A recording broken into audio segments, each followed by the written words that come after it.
पाक सल्लल्लाहु अलैहि वसल्लम की सीरत और एक जादूगरनी का वाक़या। बिस्मिल्लाहिर्रहमानिर्रहीम। अस्सलामु अलैकुम। क्या आप जानते हैं कि इस्लाम से पहले रूमी, ईरानी, सुमेरी और हिंदी तहजीबें क्या थीं? क्या आप नबी पाक सल्लल्लाहु अलैहि वसल्लम और जादूगरनी के वाक़ये के बारे में जानते हैं? क्या आप जानते हैं कि आप सल्लल्लाहु अलैहि वसल्लम की वफ़ात को शहादत क्यों कहा गया? ये सब कुछ आपको आज की वीडियो में बताया जाएगा। उम्मीद है ये वीडियो आपको पसंद आएगी, लिहाजा आपसे गुजारिश है इस पाक और ख़ूबसूरत वीडियो को आखिर तक ज़रूर देखिएगा। नाजरीन, ये अरब की सरज़मीन की कहानी है जिसकी ना कोई तहजीब थी ना तमद्दन था, बल्कि ये खित्ता पूरी दुनिया से अलग थलग हो चुका था। दावत इलाही अंबिया अलैहिस्सलाम का अव्वलीन फरीज़ा है और अल्लाह ताला अंबिया अलैहिस्सलाम को दुनिया में तौहीद खालिस के क़याम के लिए माबूस करता है। दुनिया में जिस कदर भी अंबिया कराम आए हैं, सब ने अपनी कौम और लोगों को उनके खालिक की तरफ बुलाया है कि तुम्हारा माबूद हकीकी खुदा ताला है, सिर्फ उसी की इबादत करो और उसकी तमाम तर सिफ़ात के साथ उस पर ईमान लाओ। आप सल्लल्लाहु अलैहि वसल्लम का दुनिया में आना और ख़ास तौर पर अरब की सरज़मीन पर आना जैसे रोशनियों की नवीद थी। जो इनक़लाब अज़ीम आप सल्लल्लाहु अलैहि वसल्लम ने दुनिया में बर्पा किया, वो इससे कबल ना कभी किसी आँख ने देखा और ना कभी किसी कान ने सुना। कहानी शुरू होती है जब सरज़मीन अरब में हर तरफ जुल्म और सितम, जबर व तशद्दुद और वहशत व बरपरियत ने डेरे डाल रखे थे। कुफ्र और जुल्म और जहालत की तारीकी ने आलम इंसानियत को चारों तरफ से घेर रखा था। अरब की हालत दुनिया के दूसरे खित्तों से ज़्यादा दगरगूं थी। जहालत और नफ्स परस्ती की वजह से उनकी अखलाकी हालत इंतहाई ख़राब थी।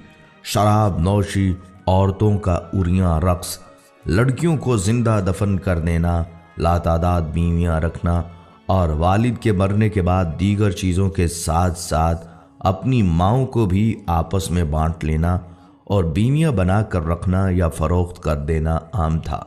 बाज़ कबीलों का पेशा ही चोरी, लूट मार और कत्लो गारत गर्दी था। जो औरत बेवा हो जाती उसे 1 साल की इद्दत गुजारना पड़ती और उसे नहायत मनहूस समझा जाता। 1 साल तक उसे गुस्ल और मुंह हाथ धोने के लिए पानी तक न दिया जाता, न पहनने के लिए लिबास फराहम किया जाता। जैसे कि हदीस पाक में है, जब किसी औरत का खामिद मर जाता तो उसको एक कोठड़ी में दाखिल कर दिया जाता। वो खराब कपड़े पहन लेती और खुशबू को हाथ ना लगाती, यहाँ तक कि 1 साल गुजर जाता। लोग बच्चियों को जिंदा दरगोर कर देते थे। इन तमाम बुराइयों के बावजूद अहले अरब में कुछ ऐसी खसूसियात भी थीं जो आज के महज़्ज़ब और तरक्की याफ्ता दौर में भी हमें नज़र नहीं आती। मसलन इफ़ाए अहद, हिजाज का अरब ना किसी का महकूम था और ना हवस मुल्क गिरी रखता था। शुरू से लेकर उस वक्त तक किसी गैर ने उन पर हुकूमत नहीं की। अहले अरब की मेहमान नवाजी अपने और बेगानों के लिए आम थी, लेकिन इन सब खूबियों को इनकी बदकिरदारी, जुल्म व अयाशी ने अपने नापाक दामन में छुपा रखा था, क्योंकि बेशुमार बुराइयों में चंद खूबियां दब कर रह जाती हैं। मजीद ये कि उनके नज़दीक अच्छाई और बुराई में कोई फ़र्क न था, वो हर काम आदतन करते थे। यही कैफियत उनकी मजहबी दुनिया में भी थी। मजहबी ज़ौक़ की तस्कीन के लिए उन्होंने बुत तराश रखे थे, मगर परस्तिश के बावजूद वो अपने माबूदों के ताबे नहीं थे। जो मन में आता कर डालते। नस्ली तफाखर अपनी आखिरी हदों को छू रहा था। वो हर गैर अरब को गूंगा कहा करते थे। अलगर्ज इंसानियत, आमरियत और शहनशाहियत के जुल्म का शिकार थी। शर्फ़े इंसानी की हर कदर पामाल हो चुकी थी। अरब ही नहीं, पूरी दुनिया जुल्म और जबर का मंजर पेश कर रही थी। इंसानी हुकूक का हर तसव्वुर हुक्मरानों की अना की गर्द में गुम हो चुका था। क़बल अज़ बेसत मुहम्मदी सल्लल्लाहु अलैहि वसल्लम रोम और ईरान अपने वक्त की आलमी ताकत की हैसियत रखते थे। अपने वक्त की ये सुपर पावर्स तहजीब नस्ल इंसानी के इर्तका की बजाय छोटे और कमज़ोर मकामी की स्याह रात मुसल्लत करके एक गैर फितरी एहसास बरतरी के लाइलाज मर्ज में मुब्तला थीं। तबक़ाती कशमकश तमाम कबाहतों के साथ इब्न आदम का मुक़द्दर बनी हुई थी। سماجی برائیوں کا چنگل ذہن انسانی تک محیط ہو چکا تھا۔ چوتھی صدی عیسوی میں نصرانی حضرت عیسیٰ علیہ السلام کی تعلیمات سے بہت دور ہو چکے تھے۔ یونانی خرافات سے لے کر رومی بت پرستی تک ہر برائی کو عیسائی دنیا نے اپنے گلے سے لگا رکھا تھا۔ عیسائی مذہب چند بے جان عقائد اور بے کیف مراسم تک محدود ہو کر رہ گیا تھا۔ روم کی مشرقی ریاست میں اجتماعی بد نظمی اپنی انتہا کو پہنچ چکی تھی۔ مجبور اور بے بس عوام کے صبر کا پیمانہ لبریز ہو چکا تھا اور بڑے پیمانے پر فسادات شروع ہو چکے تھے۔ ناظرین، اسلام ایک مکمل دین اور طریقہ زندگی ہے۔ اس کا پیش کردہ نظام فکر و عمل ہر دور کے انسان کی انفرادی اور اجتماعی زندگی کے ہر پہلو کے لیے قابل عمل ہے۔ اسلام کا پیروکار اس بات کا پابند ہے کہ اپنی خواہشات کو اللہ کے دین کے تابع کر دے اور کسی بھی خواہش کی تکمیل اور تسکین کے لیے صرف وہی راستہ اور طریقہ کار اپنائے جس کا تعین دین میں کیا گیا ہے۔ اللہ تعالیٰ کا ارشاد ہے، اے لوگو جو ایمان لائے ہو، دائرہ اسلام میں پورے کے پورے داخل ہو جاؤ۔ اور رسول اللہ صلی اللہ علیہ وسلم نے فرمایا، تم میں سے کوئی بھی اس وقت تک مومن نہیں ہو سکتا جب تک اس کی خواہش میری لائی ہوئی تعلیمات کے تابع نہ ہو جائیں۔ آپ صلی اللہ علیہ وسلم کی زندگی میں ہر شعبے سے وابستہ افراد کے لیے رہنمائی ہے۔ آپ صلی اللہ علیہ وسلم داعی تھے اور مربی بھی، قاضی بھی تھے اور زاہد بھی، سیاستدان بھی تھے اور حکمران بھی، سپاہی تھے اور رہنما بھی، باپ بھی تھے اور شوہر بھی تھے۔ لہٰذا اگر آپ داعی ہیں تو سیرت نبوی صلی اللہ علیہ وسلم کے مطالعہ سے دعوت کے کئی اسلوب ملیں گے۔ معلوم ہوگا کہ کلمہ توحید کی سربلندی کی خاطر تکالیف اور آزمائش کے موقع پر ایک داعی کا صحیح کردار کیا ہونا چاہیے۔ اگر آپ خاندان، قبیلے یا فوج کی قیادت کر رہے ہیں یا زمام حکومت سنبھالے ہوئے ہیں تو مطالعہ سیرت سے ایک مضبوط نظام اور مستحکم اسلوب ملے گا۔ رسول اللہ صلی اللہ علیہ وسلم نے اپنی عمر کے 15ویں سال میں ہی امن کے ایک معاہدے میں شرکت کی۔ امیر، غریب، سردار اور غلام کے لیے ایک ہی قانون وضع کیا، رفاہی خدمات میں پیش رہے، ایک مکمل معاشی نظام پیش کیا جس کے مطابق تجارت کر کے مسلمانوں نے زمام تجارت، جس پہ بہت عرصے سے یہودی قابض تھے، اپنے ہاتھ میں لے لی۔ مختصر یہ کہ رسول اللہ صلی اللہ علیہ وسلم کی کوششوں کے نتیجے میں جزیرۃ العرب، جو گویا ایک میدان جنگ تھا، امن کا گہوارہ بن گیا۔ جہاں بھائی بھائی کا دشمن تھا وہاں پورا معاشرہ باہم شیر و شکر ہو گیا۔ معاشرے میں یہ تبدیلیاں کیسے آئیں، یہ جاننے کے لیے بھی مطالعہ سیرت انتہائی ضرورت ہے۔ آپ صلی اللہ علیہ وسلم کی عمر مبارک کے 20ویں سال کا ایک واقعہ ہے۔ عربوں کی ساری خرابیوں کے باوجود ان کے اندر ابھی تک اخلاق حسنہ کی بعض باقیات موجود تھیں۔ ظلم کے خلاف کبھی کبھار ان کی رگ حمیت جاگ اٹھتی تھی اور وہ ظالم سے مظلوم کا حق دلانے کے لیے سینہ سپر ہو جایا کرتے تھے۔ قبیلہ بنو زبید کا ایک شخص کچھ مال تجارت لے کر مکہ آیا۔ اس کی بیٹی بھی اس کے ساتھ تھی۔ اس تاجر سے اس کا سامان مکہ کے مشہور اور مالدار سردار عاص بن وائل نے خرید لیا، لیکن اس نے سینہ زوری کرتے ہوئے اس زبیدی تاجر کی بیٹی کو بھی اپنے قبضے میں لے لیا۔ وہ اجنبی شخص خانہ کعبہ میں آیا اور خانہ کعبہ کا غلاف پکڑ کر بلند آواز سے روتے پیٹتے ہوئے فریاد کرنے لگا، اے شہر مکہ کے شرفا، تمہارے بااثر آدمی عاص بن وائل نے مجھ سے زبردستی میری بیٹی چھین لی ہے۔ میں مسافر ہوں، مظلوم ہوں، تمہاری خدمت میں درخواست گزار ہوں کہ میری داد رسی کرو اور میری بیٹی مجھے واپس دلاؤ۔ قریش کے کچھ نوجوانوں نے اس مظلوم کی آہ و پکار سنی تو اللہ نے ان کے دلوں میں یہ بات ڈال دی کہ مردانگی کا تقاضا ہے اس مسافر کی داد رسی کی جائے۔ جب تاریخ میں ہم اس واقعے کا مطالعہ کرتے ہیں تو دل میں یہ بات اٹھتی ہے کہ اللہ تعالیٰ نے اپنے گھر کے اندر ایک مظلوم کی داد رسی کو شرف قبولیت بخشتے ہوئے ان لوگوں کے دلوں میں خیر کی جانب آمادہ کر دیے۔ گمان غالب یہ ہے کہ یہ لوگ درجن بھر کے لگ بھگ ہوں گے۔ نبی صلی اللہ علیہ وسلم ان میں پیش تھے۔ یہ سب لوگ اس زبیدی کو اپنے ساتھ لے کر عاص بن وائل کے دروازے پر پہنچے، اسے باہر بلایا اور سب نے یک زبان ہو کر کہا، اس مظلوم پر تم نے کیوں ظلم ڈھایا ہے؟ اس ظالم نے کہا، میں نے کوئی ظلم نہیں کیا، وہ لڑکی کنیز ہے۔ جب مال کا سودا کیا تھا تو یہ لڑکی بھی میں نے اس شخص سے خرید لی تھی۔ आस बिन वाइल का जवाब सुनकर वफद के लोगों ने जुबैदी से वजाहत मांगी तो उसने कहा, खाना काबा की अजमत व तक़द्दुस की कसम, मैंने अपनी लड़की नहीं बेची और ना ही वो कनीज है, वो मेरी बेटी है और इस शख्स ने अपनी कुव्वत के बलबूते पर ज़बरदस्ती इसे अगवा करके अपने घर में डाल दिया है। इस पर वफद के लोगों ने सख्ती के साथ आस बिन वाइल से बात की तो उस बदबख्त ने अपने जुर्म का एतराफ़ कर लिया और जुबैदी की लड़की उसे वापस देना पड़ी। लड़की वापस करने के वक्त बदबख्त आस ने अरकान वफद से कहा कि मैं कल सुबह लड़की वापस करूँगा, एक रात मुझे इसके साथ गुजार लेने दो। वफद के तमाम गैरतमंद अरकान ने उसे सख्ती के साथ इस बद इरादी पर शर्म दिलाई और कहा, यह हरगिज़ मुमकिन नहीं। चुनाचा उसे अपने शैतानी इरादे पर अमल का मौका न मिला। जुबैदी की बेटी उसे वापस दिलाई गई। अब उसने अपनी बेटी को साथ लिया और अपने इलाके की तरफ रवाना हो गया। नाज़रीन, अल्लाह सुब्हानहू तआला ने नबी सल्लल्लाहु अलैहि वसल्लम को 40 साल की उम्र में नबुव्वत रसालत से सरफराज फरमाया। नबुव्वत से नवाजे जाने के बाद आप सल्लल्लाहु अलैहि वसल्लम 13 साल तक मक्का मुकरमा में रहे। ये ज़माना आप सल्लल्लाहु अलैहि वसल्लम की मक्की ज़िंदगी कहलाता है। आप सल्लल्लाहु अलैहि वसल्लम ने मक्की ज़िंदगी में 3 साल तक खुफिया तौर पर अपने करीबी लोगों के सामने इस्लाम पेश किया। फिर आप सल्लल्लाहु अलैहि वसल्लम ने 10 साल तक खुलम खुला इशाअत इस्लाम का काम किया।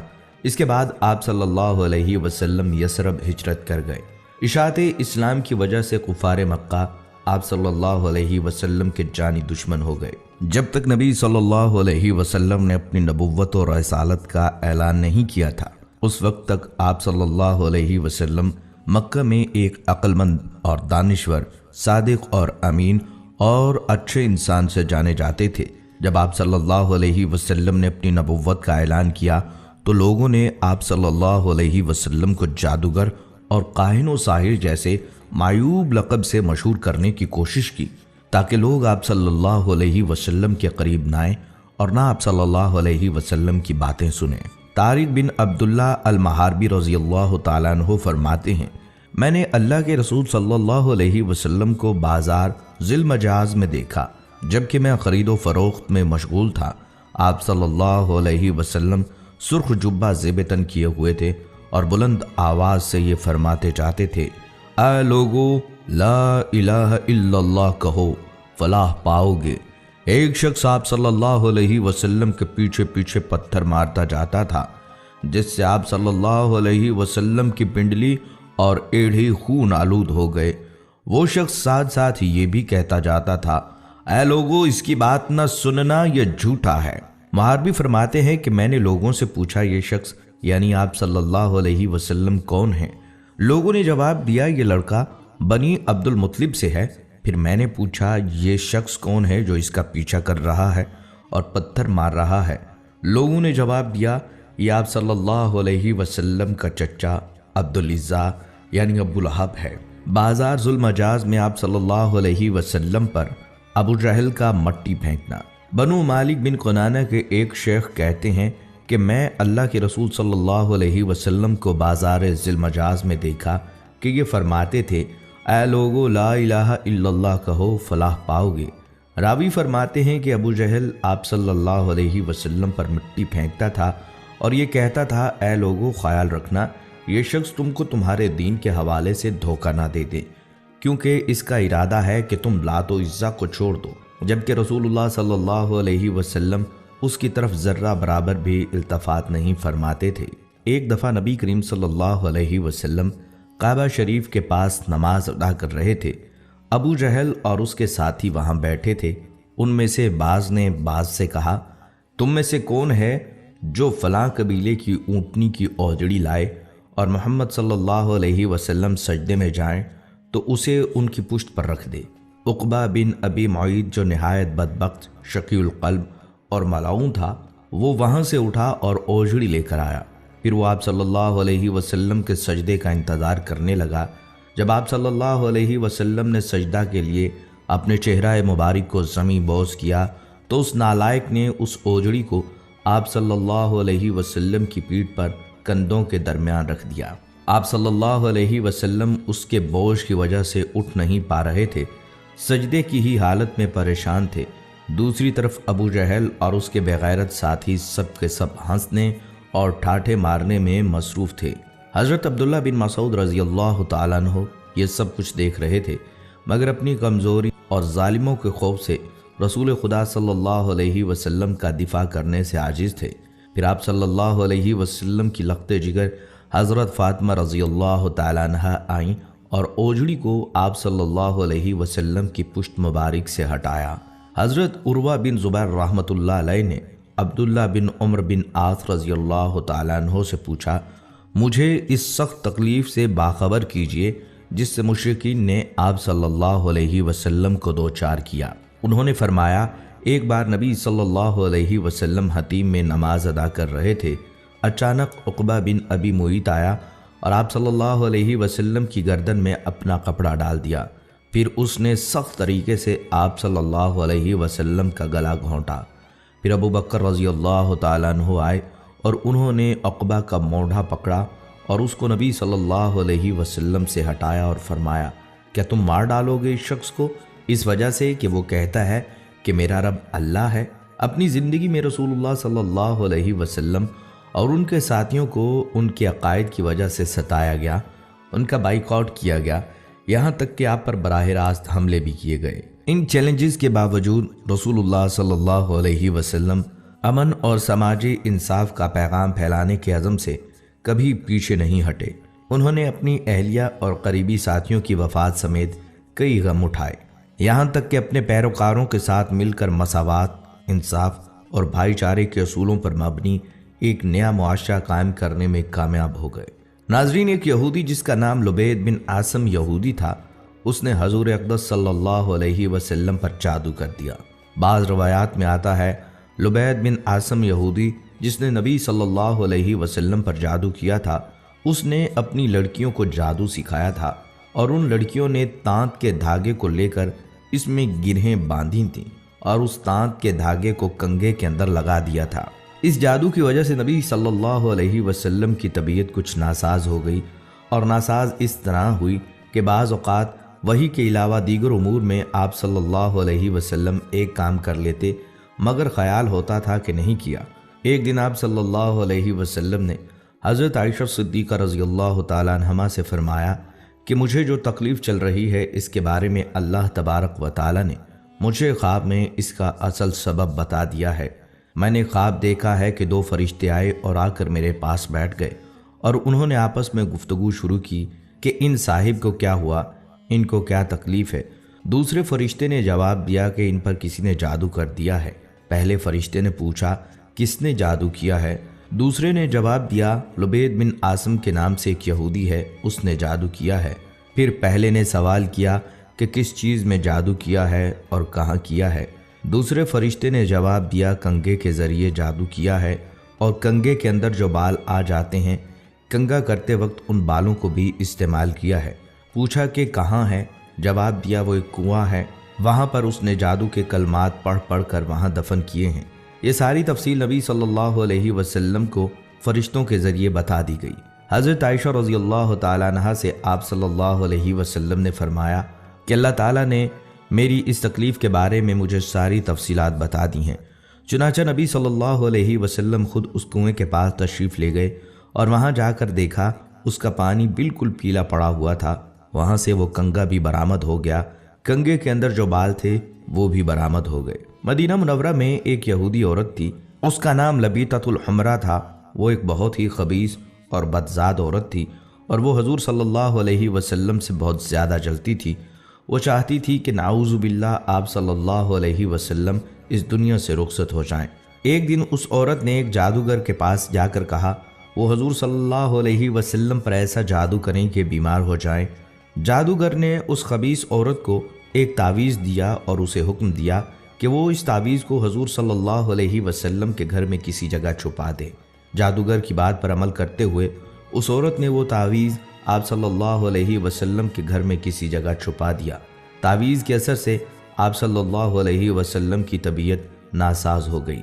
सहाबाए किराम इस बात से बहुत परेशान थे। उन्होंने आप सल्लल्लाहु अलैहि वसल्लम की सेहत के लिए दुआएं की, लेकिन हजूर सल्लल्लाहु अलैहि वसल्लम की तबीयत बेहतर नहीं हो रही थी। ایک دن حضور صلی اللہ علیہ وسلم کے صحابی حضرت زید بن حارثہ رضی اللہ تعالیٰ عنہ کو ایک خواب آیا۔ خواب میں اللہ تعالیٰ نے انہیں بتایا کہ آپ صلی اللہ علیہ وسلم پر جادو کیا گیا ہے۔ حضرت زید بن حارثہ رضی اللہ تعالیٰ عنہ نے آپ صلی اللہ علیہ وسلم کو خواب کے بارے میں بتایا۔ آپ صلی اللہ علیہ وسلم نے حضرت زید بن حارثہ رضی اللہ تعالیٰ عنہ کو حکم دیا کہ وہ تعویذ تلاش کریں۔ حضرت زید بن حارثہ رضی اللہ تعالیٰ عنہ نے حضور صلی اللہ علیہ وسلم کے گھر کو تلاش کیا اور آخرکار انہوں نے تعویذ کو ایک کنویں میں پایا۔ تعویذ پھینکنے کے بعد آپ صلی اللہ علیہ وسلم کی صحت بہتر ہو گئی۔ جادوگرنی کو معلوم ہوا کہ آپ صلی اللہ علیہ وسلم کی صحت ٹھیک ہو گئی۔ اس نے آپ صلی اللہ علیہ وسلم سے معافی مانگی۔ آپ صلی اللہ علیہ وسلم نے اس سے معاف کر دیا، لیکن اسے سخت سزا دی گئی۔ اسے مدینہ منورہ سے نکال دیا گیا اور اسے یہودیوں کے علاقے میں بھیج دیا گیا۔ فتح خیبر کے بعد حضور صلی اللہ علیہ وسلم کچھ دنوں تک زرعی زمینوں اور باغوں کے انتظامات اور غنائم کی تقسیم کے کاموں میں مصروف رہے۔ ظاہر ہے ان کاموں کے لیے قیام وہیں ضروری تھا۔ اسی دوران ایک عورت نے جس کا نام زینب بنت الحارث تھا، جو سلام بن مشکم کی بیوی تھی، آپ صلی اللہ علیہ وسلم کو زہر دے کر نقصان پہنچانے کی سازش کی۔ اس نے پروگرام بنایا کہ آپ صلی اللہ علیہ وسلم کو بکری کا بھنا ہوا گوشت پیش کیا جائے اور اس میں زہر ملا دیا جائے۔ پہلے اس نے صحابہ کرام سے معلوم کیا کہ آپ صلی اللہ علیہ وسلم کو بکری کا کون سا حصہ مرغوب ہے۔ لوگوں نے بتلایا کہ آپ صلی اللہ علیہ وسلم بکری کی ران شوق سے نوش فرماتے ہیں۔ اس منحوس عورت نے بکری ذبح کی اور اس کا گوشت زہر آلود کر دیا۔ خاص طور پر بکری کی ران پر زیادہ زہر لگا دیا اور آپ صلی اللہ علیہ وسلم کے خیمے میں لے کر آئی۔ پیارے آقا صلی اللہ علیہ وسلم مغرب کی نماز ادا کر کے خیمے میں تشریف لائے۔ دیکھا تو ایک عورت خیمے کے باہر آپ کا انتظار کر رہی تھی۔ آپ صلی اللہ علیہ وسلم نے اس سے آنے کا سبب پوچھا۔ عورت نے کہا، اے ابو القاسم، میں آپ کے لیے بکری کا بھنا ہوا گوشت ہدیہ کے طور پر لائی ہوں۔ اسے معلوم تھا کہ آپ صلی اللہ علیہ وسلم ہدیہ قبول فرما لیتے ہیں، صدقہ قبول نہیں فرماتے۔ آپ صلی اللہ علیہ وسلم نے صحابہ کرام رضی اللہ تعالیٰ عنہم سے فرمایا، اس سے کھانا لے لو۔ اس کے بعد آپ صلی اللہ علیہ وسلم نے صحابہ کرام سے جو اس وقت وہاں موجود تھے کھانے کے لیے فرمایا۔